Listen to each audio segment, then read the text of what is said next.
Dear students, आज देखिए part 2 राजा किसान और नगर का पार्ट 1 है जो हम आपके साथ डिस्कस करने जा रहे हैं। आप पूरे ध्यान से और पूरी लगन के साथ हमारे साथ बैठिए और इसकी हर बातों को बारीकी से समझिए।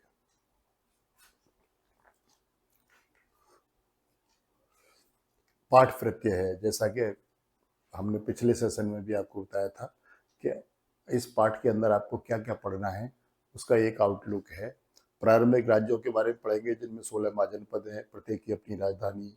मगध सबसे शक्तिशाली महाजनपद कैसे बना, ठीक है। अभिलेख कैसे पढ़े गए, ब्राह्मी का पढ़ना, खरोष्ट लिपि, प्राकृत भाषा को पढ़ा गया। नगर और व्यापार, बहुत से शहर व्यापारिक, सांस्कृतिक और राजनीतिक गतिविधियों के केंद्र के रूप में बदल रहे थे, ये हम इसमें पढ़ेंगे। अगला, राजा और सत्ता के लोग दुर्गी नगरों में रहते थे, व्यापार स्थल और नदी मार्गों के द्वारा हो रहा था, सिक्कों की सुविधा से व्यापार विनिमय हो रहा था, ये इस पाठ के अंदर हम पढ़ेंगे। और राजधर्म के नवीन सिद्धांतों का उदय, दक्षिण के सरदार और सरदारी और दैविक राजा का सिद्धांत जो है वो भी अब प्रयोग में आ रहा था।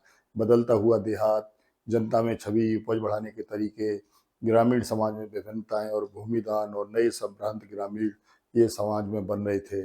नगर एवं व्यापार, नई नगर, नगरीय जनसंख्या, संभ्रांत वर्ग और शिल्पकार, उपमहाद्वीप और उसके बाहर का व्यापार, सिक्के और राजा, अभिलेख, अर्थ कैसे निकाला जाता है, ब्राह्मी लिपि का अध्ययन, खरोष्टी को कैसे पढ़ा गया, अभिलेखों से प्राप्त ऐतिहासिक साक्ष्य, और अगला, अभिलेख साक्ष्यों की क्या क्या सीमाएं हैं, और आखिर में काल रेखा, इसमें प्रमुख राजनीतिक और आर्थिक विकास और अभिलेख शास्त्र के क्षेत्र में प्रगति, ये इस पाठ के अंदर हम पढ़ेंगे। अब पाठ प्रारंभ होता है। देखिए, प्रारंभिक राज्य और उनकी जो व्यवस्था थी उसके बारे में थोड़ा सा जानकारी है पहले से। सिंधु सभ्यता के 1500 वर्षों के अंतराल में अनेक विकास हुए। देखिए, अब हम जो पढ़ रहे हैं वो 600 ईसा पूर्व के बारे में पढ़ रहे हैं। पिछले पाठ में जो हमने पढ़ा था वो 1900 ईसा पूर्व तक पढ़ा था। तो 1900 ईसा पूर्व से लेकर के 600 ईसा पूर्व के बीच के काल में क्या भारत में कोई गतिविधि नहीं हुई थी? हुई थी, ठीक है। उस 1500 वर्ष में काफी गतिविधि हुई थी और भारत की समाज व्यवस्था आज भी उसी पर आधारित है। 1500 ईसा पूर्व के आसपास सिंधु और उसकी सहायक नदियों के किनारे, जहां ये हड़प्पा सभ्यता पनपी थी, उन्हीं क्षेत्रों के किनारे ऋग्वेद की रचना हुई थी और लगभग 400-500 वर्ष तक ऋग्वेद काल को महत्व दिया गया था। उसके आधार पर ही भारत की पूरी व्यवस्था चलती थी, तो इसे ऋग्वेद काल कहा जाता है। ये 1200 ईसा पूर्व तक का माना जाता है। 1500 से लेकर के 1200 ईसा पूर्व तक का जो काल है वो ऋग्वेद काल माना जाता है और 1200 से लेकर के 600 ईसा पूर्व तक का काल है वो वैदिक काल और उत्तर वैदिक काल के रूप में जाना जाता है। तो तमाम धर्म ग्रंथ, धर्मशास्त्र, उपनिषद, सूत्र, सभी की रचना इसी काल में हुई थी और यहाँ एक नवीन विचारधारा का विकास हुआ था जो हमें सिंधु सभ्यता में देखने को नहीं मिली थी। तो उन 1500 वर्षों का इतिहास आपके कोर्स में नहीं है, इसलिए अब हम सीधा 600 ईसा पूर्व के इतिहास पर आ जाते हैं कि 600 ईसा पूर्व के समय पर भारत की क्या स्थिति थी, ठीक है। तो देखिए, 1500 वर्षों के अंतराल में अनेक विकास हुए। मैंने बता दिया आपको क्या क्या विकास हुए। 1500 से लेकर के 1200 तक का काल जो है वो ऋग्वेदिक काल है और 1200 से लेकर के फिर 600 ईसा पूर्व तक का काल वैदिक काल और उत्तर वैदिक काल माना जाता है। सिंधु और उसकी सहायक नदियों के किनारे ऋग्वेद की रचना हुई, जैसा मैंने अभी बताया आपको। उत्तर भारत, दक्षिण पठार और कर्नाटक में कृषक बस्तियां और चरवाहा बस्तियां अस्तित्व में आई, ठीक है। कृषक बस्तियां यानी अब कृषक बस्तियां भी बनने लग गई थी और लोग जो है खेती करने लग गए थे और कुछ लोग जो पशुपालन करते थे वो अपने जानवरों को चराया करते थे। ईसा पूर्व 1000 ईसा पूर्व के दौरान शवों के अंतिम संस्कार में महापाषाण के ढांचे मिले हैं और वो जो शव हैं उन शवों के साथ लोहे के औजार, हथियार, उपयोग की वस्तुएं और यहाँ तक के आभूषण भी मिले हैं महापाषाण के। तो ये से पता चलता है कि 1000 ईसा पूर्व में लोहे की जानकारी हो चुकी थी। 600 ईसा पूर्व से नए परिवर्तन आए जिसमें राज्य, साम्राज्य और रजवाड़ों का विकास और नगरों का उदय हुआ। अब देख रहे हो कि 16 महाजनपद इस काल में भारत की धरती पर थे, जो ऋग्वेद काल से जिनका प्रारंभ हुआ था। ऋग्वेद काल में इन्हें जन कहा जाता था। जन उस स्थान को कहते थे जहां लोग निवास करते थे, रहते थे। यही जन वैदिक और उत्तर वैदिक काल में जनपद बना और 600 ईसा पूर्व तक आते आते ही महाजनपद बन गया, यानी इसका आकार बढ़ गया, लोगों की संख्या भी बढ़ गई और आकार भी बढ़ गया, तो ये महाजनपद कहने लगे। तो इस काल में महाजनपद आ गए। इन विकासों का आकलन अभिलेख, सिक्कों तथा चित्रों के अध्ययन से हुआ, लेकिन विकास की पूरी कहानी अभी तक नहीं मिली है। इस 600 ईसा पूर्व की जो जानकारी है वो ज्यादातर अभिलेखों से मिली है और सिक्कों से मिली है, और जो भी उस समय की चीजें, वस्तुएं मिली है, उनके आधार पर इनकी जानकारी मिली है। कि ये भारत का मानचित्र है, इसमें 16 महाजनपद दिखाए गए हैं। मोटा मोटा आप देखिए, ये गोदावरी और कृष्णा की नदियों के बीच का क्षेत्र था, जिसे अस्मक कहा जाता था। अस्मक महाजनपद था ये अवंती था जो आजकल उज्जैनी है, ये अवंती था जैसे मालवा क्षेत्र में। ये चेदी था, ये वत्स, ये काशी, कौशल, ये मगध, ये अंग, बज्जी, मल्ल, पांचाल, कुरु, सूरसेन और मत्स्य। तो ये 14 महाजनपद तो यहाँ पर हैं और 2 महाजनपद पाकिस्तान में हैं, काम्बोज और गांधार। ये 2 महाजनपद जो है पाकिस्तान में है। तो इस तरह से ये 600 ईसा पूर्व के आसपास भारत की धरती पर ये 16 महाजनपद थे। अब देखिए, जेम्स प्रिंसेप कौन थे और उनकी क्या उपलब्धियां थी। जेम्स प्रिंसेप कौन थे और उनकी क्या उपलब्धियां थी।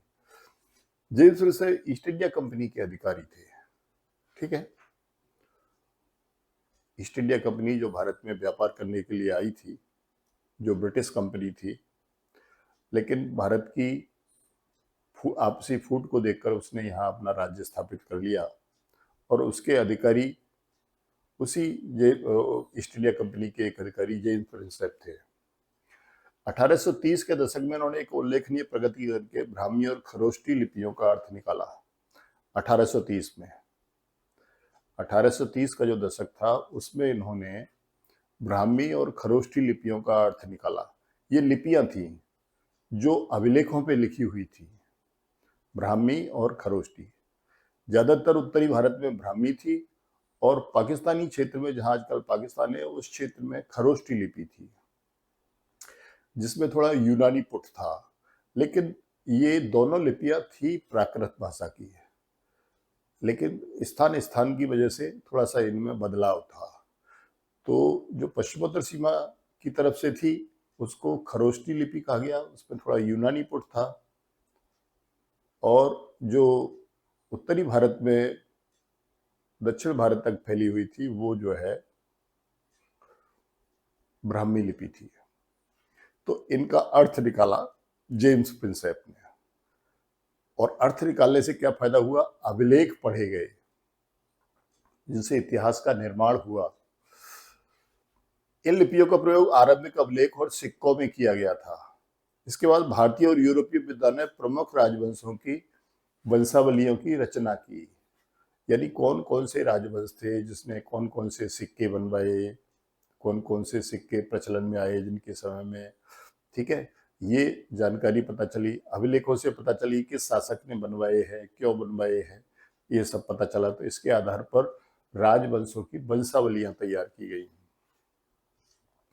जेम्स प्रिंसेप की खोज के बाद ही भारतीय उपमहाद्वीप के राजनीतिक इतिहास का एक सामान्य चित्र तैयार हुआ कि इस तरह से ये महाजनपद थे, और इन महाजनपदों में जो मगध था वो सबसे शक्तिशाली कैसे हो गया, मगध में कौन कौन से वंशों ने राज्य किया, ये सब इन अभिलेखों की जानकारी के आधार पर ही संभव हुआ। इसलिए जेम्स प्रिंसेप की पुराने भारतीय इतिहास को जानने में एक बहुत बड़ी उपलब्धि थी, जो उन्होंने इन दोनों भाषाओं, इन दोनों लिपियों को पढ़ने में जो है सफलता हासिल की है। देखिए, ये एक तरह के अक्षर हैं। ये सभी अक्षर ब्राह्मी लिपि के हैं और ये हिंदी की देवनागरी लिपि के हैं। तो अब आप देखिए, इसमें ब्राह्मी लिपि का का इस तरह का होता था, देवनागरी का ऐसा है, और ये ब्राह्मी का चा ऐसा होता था, ढा ऐसा, दा, मा, रा। तो अब देखिए, दा तो लगभग एक जैसा ही है। तो ये ब्राह्मी लिपि के अक्षर हैं और ये हिंदी की देवनागरी लिपि के अक्षर हैं। तो इस तरह से जेम्स प्रिंसेप ने इनका अर्थ निकाला, और अर्थ निकालने के लिए उसने भारतीय पढ़े लिखे लोगों को भी अपने साथ रखा और उनकी भी नॉलेज का उन्होंने फायदा उठाया और उसके आधार पर इनका अर्थ निकाला। अब देखिए, राजनीतिक परिस्थितियां उस समय कैसी थी। देखिए, 1830 के दशक में ईस्ट इंडिया कंपनी के अधिकारी जेम्स प्रिंसेप द्वारा ब्राह्मी और खरोष्टी लिपियों का अभिलेख और सिक्कों से अर्थ निकाल लिया गया। ठीक है, जेम्स प्रिंसेप ने सम्राट अशोक के जो अभिलेख थे, जिन पर ब्राह्मी लिपि में और खरोष्टी लिपि में लिखा गया था, उनका अर्थ निकाल लिया था। और उन पर एक नाम बहुत लिखा हुआ था, प्रियदर्शी और देवानाम प्रिय। प्रियदर्शी और देवानाम प्रिय, प्रियदर्शी और देवानाम प्रिय। प्रियदर्शी का मतलब है प्रिय दिखने वाला, अच्छा लगने वाला, और देवानाम प्रिय का मतलब है देवताओं में भी प्रिय।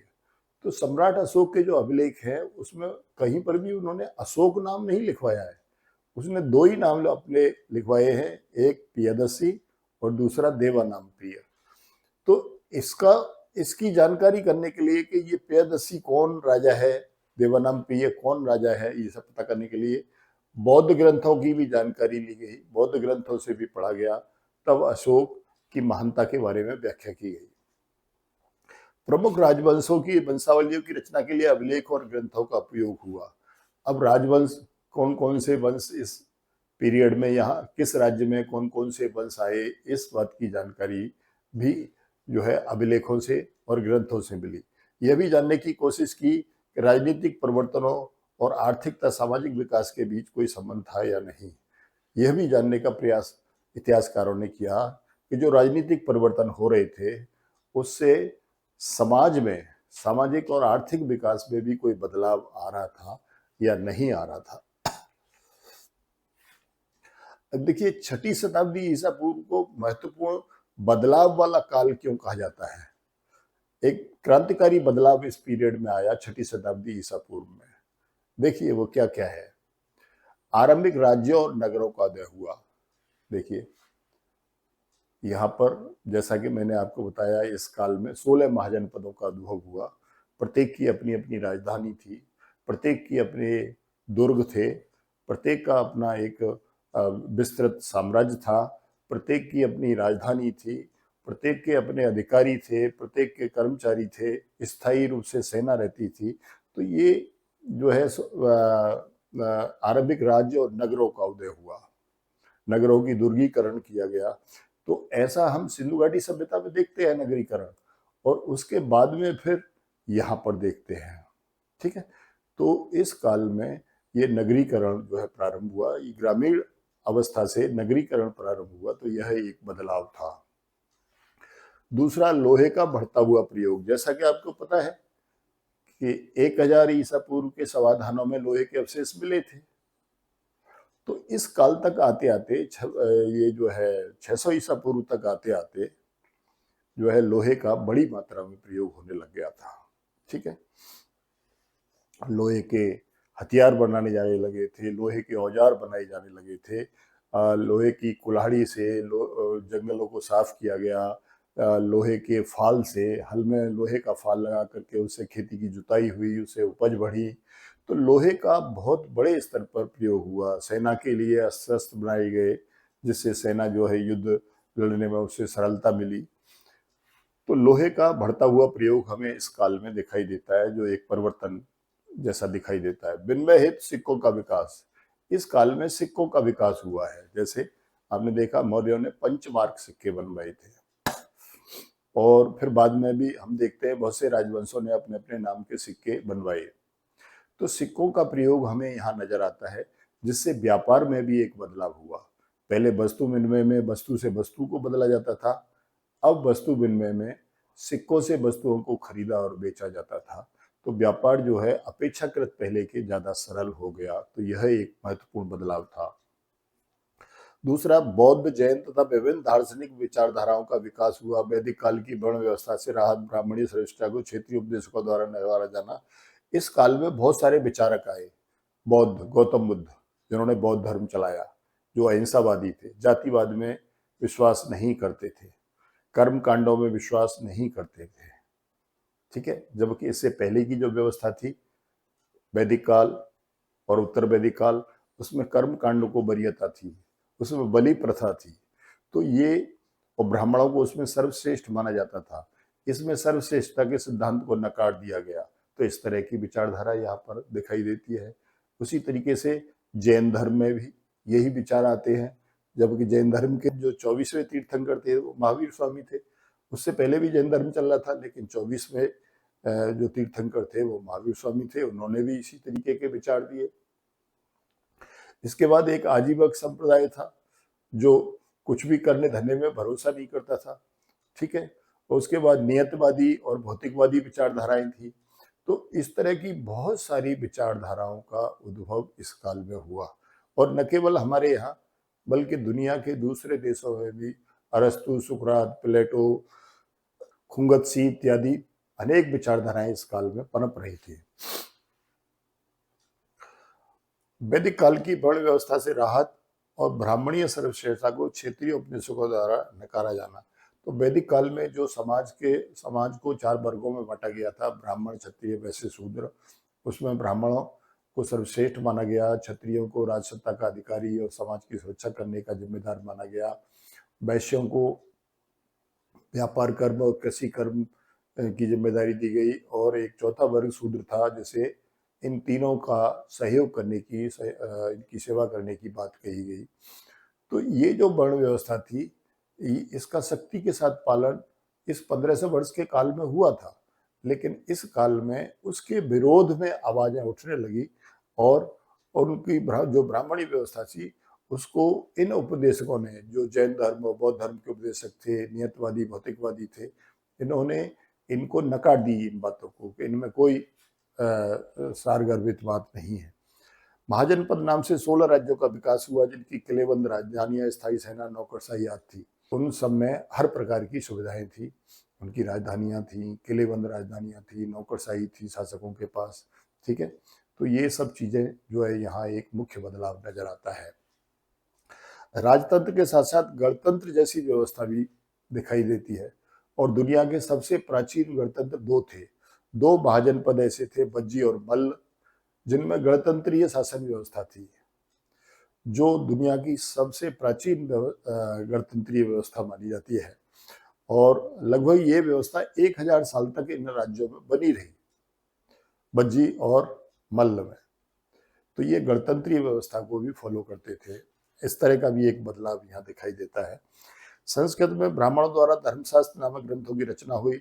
शासन के नियमों का निर्धारण, कर्म व्यवस्था, राज्य के लिए धन जुटाने के साधन, क्षत्रियों का शासक बनने के नियमों का निर्धारण हुआ। इस काल में ब्राह्मणों ने धर्मशास्त्र लिखे, और उन धर्मशास्त्रों में समाज और सरकार दोनों को चलाने के लिए, दोनों को नियमित करने के लिए बहुत सारे नियमों का जो है, बहुत सारे नियमों की लेखनी की गई, बहुत सारे नियम निर्धारित किए गए। तो ये धर्मशास्त्रों में इस तरह का हुआ। तो यह भी एक बदलाव नजर आता है कि उन लोगों के लिए एक सामाजिक, राजनीतिक, एक संविधान जैसी जो है चीज जो है बनाई गई।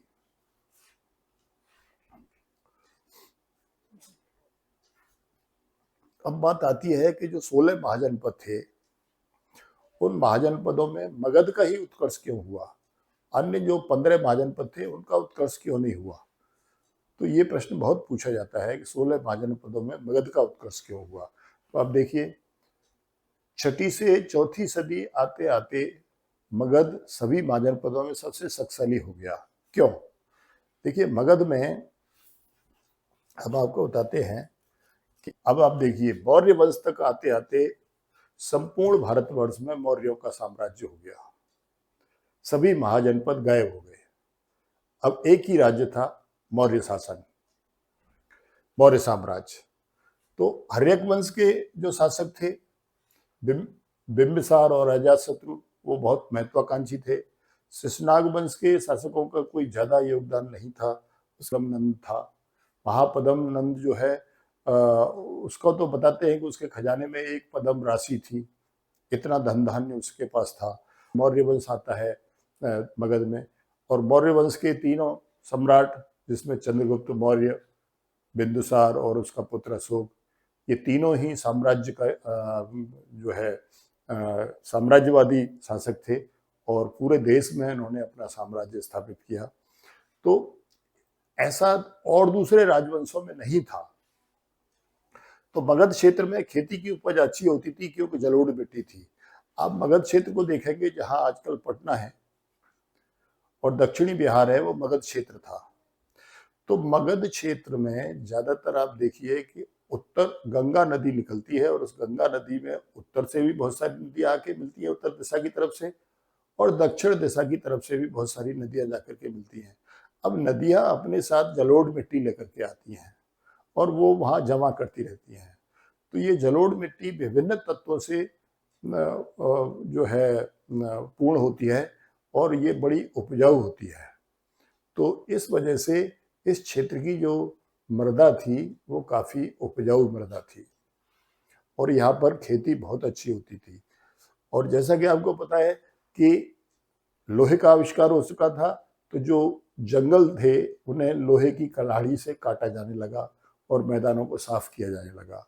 और दूसरा, जो हल था उसमें लोहे का फाल लगा करके आराम से जुताई की जाने लगी, तो और उसमें बीज बोए जाने लगे, तो अच्छी फसल पैदावार होने लगी। या लोहे खदानों से प्राप्त लोहे से उपकरण और हथियार बनाना सरल होता था। आपको पता है कि आज भी लोहा जो है भारत में मगध क्षेत्र से ही ज्यादा मिलता है, ज्यादा लोहा इन्हीं क्षेत्रों में मिलता है। तो उस समय पर भी मिलता था, तो इस लोहे का उपयोग किया गया। इससे सेना के लिए अच्छे अच्छे हथियार, अस्त्र शस्त्र बनाए गए, और विभिन्न तरीके के यंत्र बनाए गए। जैसा कि अजातशत्रु ने एक तोप बनाई थी लोहे से, ठीक है, जो लीवर के सिद्धांत पर कार्य करती थी। उसे पहाड़ के नीचे खड़ा कर दिया जाता था, और ऊपर पहाड़ से उस पर पत्थर गिराए जाते थे, और वो उन पत्थरों को रिवर्स दुश्मन की सेना पर फेंक देती थी, ठीक है। तो यह लोहे के कारण ही संभव हुआ, क्योंकि लोहा एक मजबूत धातु थी, ठीक है। तो लोहे से सेना को अस्त्र दिए गए। ये लोहे की खदानें जो है मगध क्षेत्र में ही ज्यादा थी, और क्षेत्रों में अपेक्षाकृत नहीं थी। इसलिए वहाँ सेना के पास अच्छे अस्त्र शस्त्र और खेती की पैदावार के लिए अच्छे औजार जो है लोहे से बने, तो खेती की पैदावार अधिक हुई, जिससे राज्य समृद्ध हुआ और सेना शक्तिशाली हुई। जंगली क्षेत्र में हाथी उपलब्ध थे, जो सेना का मुख्य अंग थे, जिसमें सेना शक्तिशाली हुई। क्योंकि यहाँ जंगली क्षेत्र था, नदियों के द्वारा लाई गई जलोढ़ मिट्टी थी, वर्ष भर पानी मिलता था, इसलिए यहाँ पर जंगल बहुत घने थे, और घने जंगलों में हाथी रहते थे। तो इन हाथियों को सेना के लिए उपयोग किया गया, इन्हें पकड़ा गया, इन्हें प्रशिक्षित किया गया, ठीक है, और इनको सेना में भर्ती किया गया। मेगास्थनीज जो यूनानी राजदूत था, जो चंद्रगुप्त मौर्य के दरबार में 302 ईसा पूर्व से 298 ईसा पूर्व तक रहा, तो इसने सेना के बारे में बताते हुए लिखा है कि मौर्यों की सेना में 9000 हाथी थे। तो 9000 हाथी जो है वो इस क्षेत्र से पकड़े गए, और इससे सेना जो है शक्तिशाली बनी, जो दूसरे राज्यों को विजित कर पाई। अगला, गंगा और उसकी सहायक नदियों, व्यापार और कच्चे माल हेतु आवागमन सस्ता और सुलभ था। आप जानते हैं स्थल परिवहन की अपेक्षा जल परिवहन सस्ता होता है, सुविधाजनक होता है।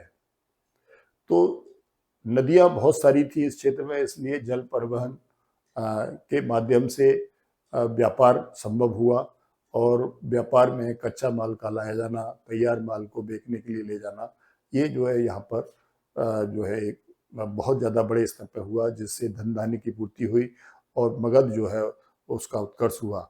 यहाँ के शासक बिंबिसार अजातशत्रु और महापद्मा अत्यंत महत्वाकांक्षी और साम्राज्यवादी थे, जिनके मंत्री नीतियां लागू करते थे। जो इनके पास बहुत अधिकारी रहते थे, बहुत सारे मंत्री रहते थे जो इन शासकों की नीतियों को लागू करते थे, और ये साम्राज्य विस्तार के लिए निरंतर प्रयास करते रहते थे। इसलिए मगध का उत्कर्ष 16 महाजनपदों की अपेक्षा मगध का उत्कर्ष हुआ। मौर्य काल में आप देखिए चाणक्य सिकंदर के आक्रमण से ही अपने मन में एक धारणा बनाए बैठे थे कि भारत को एक मजबूत सत्ता की जरूरत है जो यूनाइटेड हो, जो संगठित सत्ता हो। इसलिए उन्होंने जब मौर्य वंश के सहयोग में चंद्रगुप्त मौर्य वंश की स्थापना में जब उन्होंने चंद्रगुप्त मौर्य का सहयोग किया, तो उन्होंने इस विचार को रखा कि भारत को एक ही सत्ता के अधीन रहना चाहिए, जिससे कि कोई विदेशी आक्रमणकारी आए तो उसका वो पूरी ताकत के साथ प्रतिकार कर सके। तो इस वजह से मगध जो है मौर्य काल तक आते आते, सम्राट अशोक के समय तक आते आते संपूर्ण भारतवर्ष का एक छत्र स्वामी बन गया। अब देखिए मौर्य वंश की इतिहास की जानकारी के स्रोत क्या हैं। तो मौर्य वंश के इतिहास की जानकारी के दो स्रोत हैं, एक साहित्यिक स्रोत है और दूसरा पुरातात्विक स्रोत है। अर्थात मौर्य वंश का इतिहास कैसे लिखा गया, किन स्रोतों के आधार पर लिखा गया। तो आप देखिए, पहले साहित्यिक स्रोत देखते हैं। इसमें कौटिल्य का अर्थशास्त्र है। कौटिल्य, चाणक्य और विष्णुगुप्त एक ही व्यक्ति का नाम था।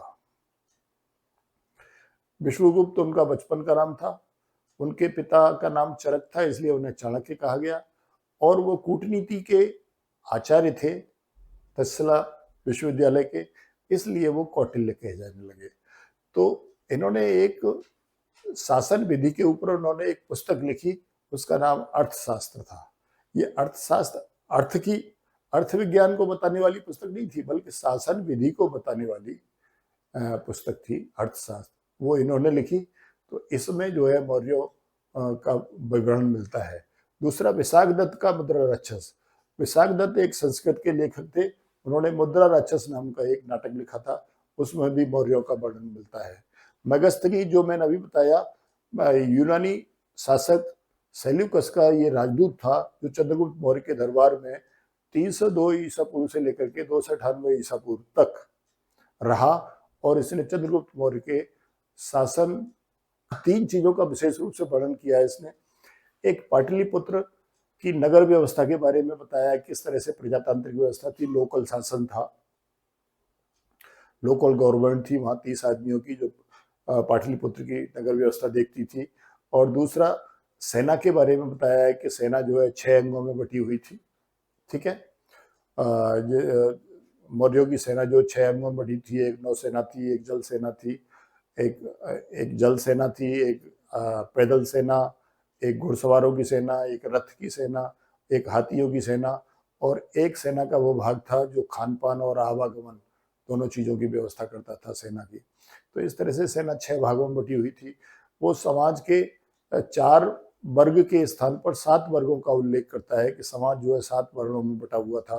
ठीक है, तो इस तरह का उल्लेख भी वो करता है। तो ये 3 विवरण उसके बहुत ज़्यादा महत्वपूर्ण हैं। एक, पाटलिपुत्र नगर की व्यवस्था, दूसरा सेना के अंग, और तीसरा जो है समाज के वर्ग, 7 वर्ग बताता है वो। बौद्ध साहित्य जैसे जातक, महाबोधि वंश, महावंश और दिव्यावतार, सुमंगल विलासिनी आदि पुस्तकों में भी मौर्यों के बारे में जानकारी मिलती है। मौर्य शासकों के बारे में जानकारी मिलती है, मौर्य शासन के बारे में जानकारी मिलती है। जैन साहित्य जैसे भद्रबाहु का कल्पसूत्र और हेमचंद सूरी का परिशिष्ट पर्वन। तो ये भद्रबाहु जो है, चंद्रगुप्त मौर्य जो है अपने वानप्रस्थ की अवस्था से जब ऊपर निकला तो उसने संन्यास आश्रम ले लिया। संन्यास आश्रम में वो प्रवृत्त हो गया और वो कर्नाटक के श्रवणबेलगोला में भद्रबाहु के साथ आ गया, और वहां उसने भूखा रह करके केवल्य की प्राप्ति की। तो ये वर्णन वो जो है कल्प सूत्र में, भद्रबाहु की जो पुस्तक है कल्प सूत्र, उसमें मिलता है। और हेमचंद सूरी, ये जैन विद्वान थे, इनकी परिशिष्ट पर्वन में भी ये विवरण मिलता है। अगला, पुराण जैसे विष्णु पुराण मौर्य वंश के इतिहास की जानकारी का स्रोत है। विष्णु पुराण में भी मौर्यों की वंशावली, मौर्यों के बारे में जानकारी मिलती है। तो ये साहित्यिक स्रोत थे। अब बात आती है पुरातात्विक स्रोत, यानी ऐसी वस्तुएं जो पुरानी वस्तुएं मिली हैं उनके आधार पर। सम्राट अशोक के 3 प्रकार के अभिलेख थे, लघु शिलालेख, दीर्घ शिलालेख, स्तंभ लेख। लघु शिलालेख यानी छोटे पत्थर के पहाड़ पर लिखे हुए, दीर्घ शिलालेख बड़े पत्थर के पहाड़ पर लिखे हुए, और स्तंभ लेख यानी एक पिलर बना करके उस पर लिखे हुए।